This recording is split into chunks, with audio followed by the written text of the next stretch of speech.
The original of the originals, Haymaker, was the culmination of everybody figuring out how energy efficiency worked. Much like in Magic the Gathering, early Pokemon really thrived off of a mana curve, or in this case, an energy curve, but that wasn't apparent from the get-go. The build that I'm about to show you is the result of a culmination of TCG knowledge. It's not exactly indicative of what was actually being played at the time, because people didn't really figure out the power of a huge trainer base until a little later on with the insanity theory. And if you want to know more about that, I've got an entire video on it. I'll tag that up in the corner right now. But this idea of energy efficiency, the most damage you can get per energy, people figured that out pretty early on. Like with Hitmonchan, people realized it was better to deal 20 damage for 1 energy than to deal 40 damage for 3 energy. It's almost common sense. But is it worth doing 30 damage for 1 energy, but only with a 50% chance to do so? Or deal anywhere between 0 and 20 damage for 1 energy, but free retreat out of there before you get knocked out? Or deal only 10 damage for 1 energy with the chance to inflict a special condition, and then follow up next turn with an even better attack for only 2 energy? The answer, of course, was just put them all in there, especially as the deck grew in popularity and mirror matches became more common. You developed this nice give and take, weakness, resistance triangle between all of these cards. So Hitmonchan was, kind of the go-to for dealing damage efficiently, but Doduo and Farfetch resisted fighting. So while their attacks weren't as powerful as Hitmonchan's jab attack wouldn't be able to deal damage to them at all. Meanwhile, they are putting some damage counters in return. However, Farfetch'd and Doduo are both weak to Electabuzz, while Electabuzz is in turn weak to fighting. And so you can see how mirror matches ended up with just players trading knockouts one after the other as they would swap in Pokemon that either resisted or would hit the weakness of their opponent, resulting in some very fast, very technical shootouts. So you got a pretty good understanding and breakdown of the chosen Pokemon for this deck. Now let's get into what the rest of it looks like. Man, I really regret choosing this yellow background now, but I'm sticking with it. I'm sticking with it. So this deck list is going to start out with a full playset of Hitmonchan.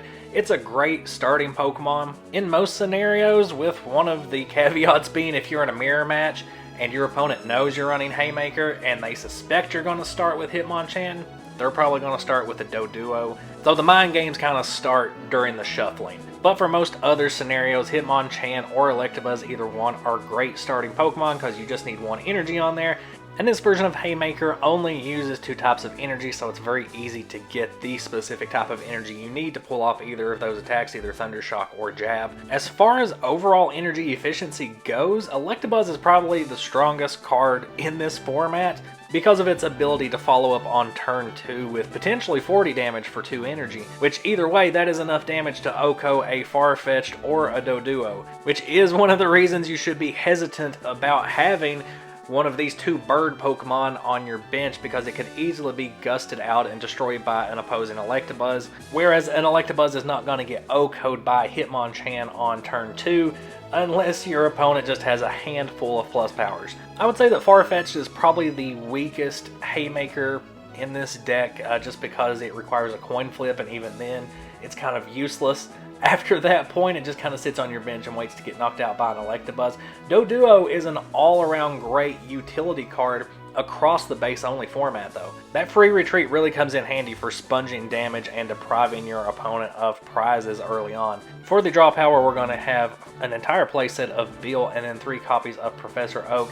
Typically, Professor Oak is kind of one of those once-a-game kind of cards. There's 3 copies just so you can get it early on and refresh your hand after you've played down everything you need to.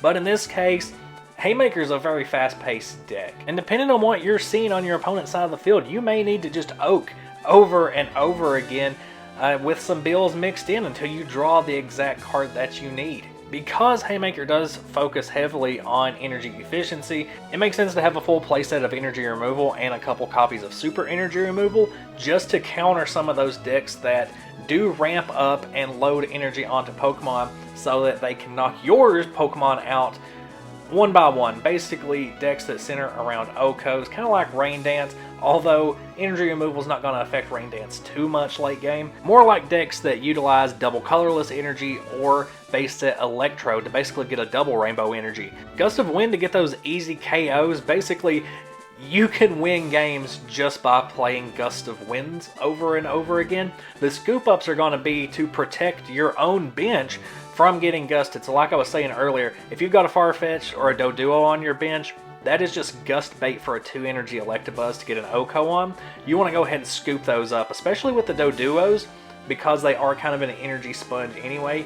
You don't want to leave those on your bench. You free retreat them, you scoop them up, you keep playing the game. You are also going to have those situations where you've got an Electabuzz with 6 damage counters on it. In a scenario where your opponent just could not draw that extra plus power they needed, go ahead and scoop it and deprive your opponent of a prize. Full playset of plus power so you can round up damage and get those knockouts. That's going to be one of the most crucial parts of playing this deck, is playing so that you're hitting just enough damage to knock out your opponent. You don't want to waste your plus powers. You also don't want to waste attacks and leave a Hitmonchan with, you know, only 6 damage counters on it, or a Doduo with only 4 damage counters on it, because then you're giving your opponent the opportunity to scoop it or retreat it and keep you from taking prizes. So it's very strategic to be mindful of how many plus powers you've used in a game, your ability to fetch any more plus powers out with an item finder. There's a whole lot of deciding factors going on with this deck, and that's why it's so technical and really fun to play. You have to know every card in this deck and your probability of drawing it in order to play it effectively. A couple copies of Lass in here to try to keep plus powers and energy removals out of your opponent's hand. Of course, you're only going to play the Lass after you've played all the trainers you need to that turn out of your hand. Couple copies of Item Finder to recycle those trainers when necessary, when you're in a pinch. And then 3 copies of Energy Retrieval so that you can get back the particular energy cards that you need for Hitmonchan or Electabuzz when you need them. 2 copies of double colorless energy for Farfetch'd Pot Smash attack, but also to retreat an Electabuzz without really having to discard any lightning energy off of it. And then the rest of the deck is going to be filled out with 9 fighting energy and 7 lightning energy. And as always, this is a very basic build that of course will be tuned up depending on your own particular playstyle. As you will see with most of these base set only decks, a lot of it comes down to just who has the better opening hand, who can, you know, top deck the best cards early on to get their setup. For example, if your opponent got a perfect opening hand for Rain Dance, there's not a whole lot you can do on turn 2, but if they are a bit delayed by a turn or 2 having to get that setup, pull it out of their deck, it gives you some leeway to yank some Squirtles off the bench and hit them with Electabuzz. Same thing with any Electro deck. If you're able to hit those Voltorbs with a 1 energy Hitmonchan early on enough, you're really going to stall out their ability to set up and recover from that. We've already covered mirror matches quite a bit, but where this deck does struggle is against high HP bulky Pokemon. Like if you miss out on KOing a Magikarp, then Gyarados is a huge problem next turn. Not only does it resist Hitmonchan, it's not weak to Electabuzz, like Blastoise is. Even more difficult to deal with is Arcanine, because Growlithe has 60 HP, it's unlikely that you're going to be able to knock that out before it evolves. And Arcanine can start OHKOing pretty much everything in Haymaker starting on turn 3 thanks to double colorless energy. And then of course there's your damage swap variants that can really mitigate all of the small chunks of damage that Haymaker does, so that it's not as much that the damage counters are stacking up on Pokemon.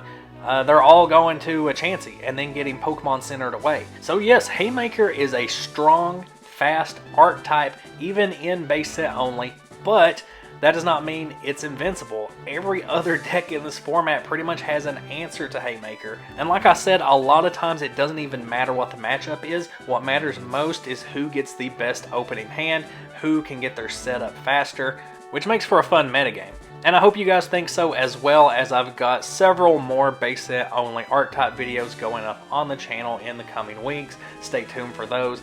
Thank you so much, as always, for watching, liking, commenting, all the YouTube stuff that helps my channel grow and turn this hobby into something a little bit more. Social media links in the description. I'll see you guys next video. Bye.